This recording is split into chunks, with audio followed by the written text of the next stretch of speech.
আমি নিরুপায় আপনাদের সামনে আসতে বাধ্য হচ্ছি, যখন দেখি কোনো কুল কিনারা খুঁজা পাইতাছিলাম না। দেখেন আমি, আমার স্বামী অসুস্থ, আমি কই যাবো, কি খামো, কি করে চলবো আমি নিজেও কইতে পারতাছি না। আমার এই দুনিয়ায় কেউ নেই আমার স্বামী ছাড়া। আমার স্বামী আছে কতদিন যাবো অসুস্থ হয়ে পড়ে রয়েছে।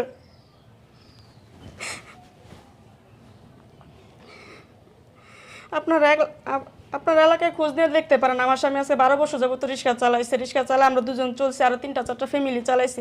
এখন আমার স্বামী অসুস্থ হয়ে প্যারালাইজ হয়ে বিছনায় পড়ে রয়েছে। এখন আমি কই যাবো, কি খামো, আরো 2টা ফ্যামিলি কিভাবে আমি চালাবো আমি নিজেও জানি না। তাই এই কারণে আমি আপনাদের কাছে আসতে বাধ্য হচ্ছি। আচ্ছা, আমি শুনেছি এলাকায় অনেকজনই বলেছে যে আপনার স্বামী নাকি রিক্সা চালায়া প্রায় 2-3টা গরিব ফ্যামিলিকে চালাইতো, প্লাস আপনারাও চলতেন। এটা কতটুকু সত্য? আমার স্বামী আজকে 12 বছর যাবত রিক্সা চালাইতো। রিক্সা চালা আমার আমার দুই ফ্যামিলি, আমরা দুজন চলতাম এবং 3-4টা ফ্যামিলি আমরা চালাইতাম। আমাদের কোনো সন্তান নেই, ওই হিসাবে আমরা পাশে যে যারা ছিল গরিব দুঃখী তাদেরও চালাইতাম। তারা তো বাচ্চা আসলে, ওই হিসাবে বাচ্চাদের আমি না রাখতাম। আচ্ছা, আপনার স্বামীকে তো মানে ডাক্তার দেখাইছেন তাই না? তাতে আপনার বিশাল ওটা অঙ্কের টাকা লাগবে আপনার স্বামীকে সুস্থ করতে।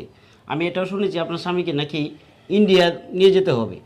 তো আমার এই ভিডিওটা তো মনে করেন প্রবাসে এবং দেশের বাইরে অনেকেই দেখবে। তো দেখার পরে যদি কেউ আপনাকে সহযোগিতা করতে চায় তাহলে কি আপনি সেই সহযোগিতাটা নেবেন? আমার নিতে বাধ্য, কারণ আমার স্বামী ছাড়া আমার কেউ এই দুনিয়াতে কেউ নাই। একমাত্র আমার স্বামী আমার শেষ ভরসা, শেষ অবলম্বন।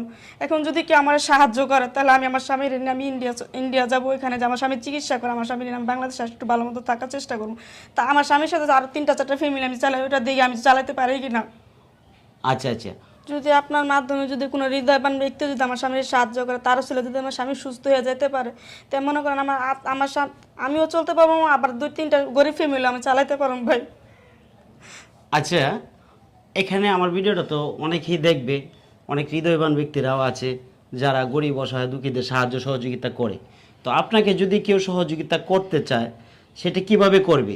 আপনার কি কোনো বিকাশ নাম্বার আছে?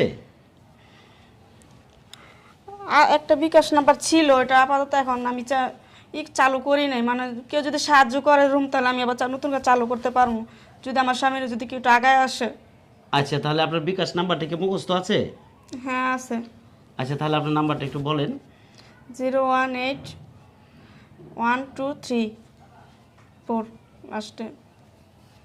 আচ্ছা, যাই হোক, এই নাম্বারটা আমি স্ক্রিনে দিয়ে দেবো। সুপ্রিয় দর্শক, একটা জিনিস যে কথাটা না বললেই না, মানুষ মানুষের জন্য, জীবনের জন্য। যে ব্যক্তিটা দীর্ঘ অনেক দিন মানুষের সেবায় নিয়োজিত ছিল, দেখেন আপনারা সচক্ষে দেখেন, এই ব্যক্তিটা রিক্সা চালিয়ে নিজে চলেছে এবং আরও 3-4টা ফ্যামিলি চালিয়েছে।